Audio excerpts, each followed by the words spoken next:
saya ingin mengucapkan selamat Hari Raya Aidilfitri, maaf zahir dan batin untuk semua warga klinik Syifa 24 jam. Hai, saya ingin mengucapkan selamat Hari Raya Aidilfitri, maaf zahir dan batin. Selamat Hari Raya semua. Selamat Hari Raya Aidilfitri, maaf zahir dan batin. Semoga Syawal ini lebih bermakna bersama keluarga tersayang. Hai, saya mengucapkan selamat Hari Raya Aidilfitri, maaf zahir dan batin kepada semua warga klinik Syifa 24 jam. Saya mengucapkan selamat Hari Raya maaf zahir dan batin. Selamat Hari Raya Aidilfitri, semoga Hari Raya kali ini dapat memberi penuh makna.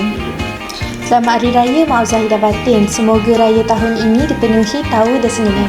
Selamat Hari Raya Aidilfitri, maaf zahir dan batin. Semoga Syawal kali ini membawa keberkatan buat kita semua.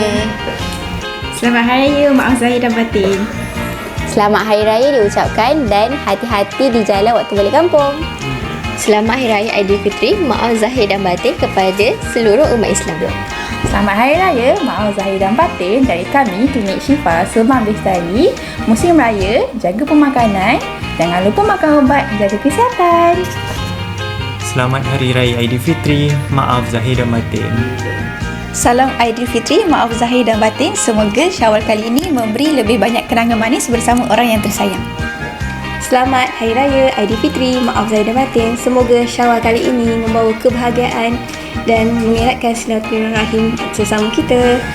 Kami ingin mengucapkan selamat Hari Raya maaf zahir dan batin.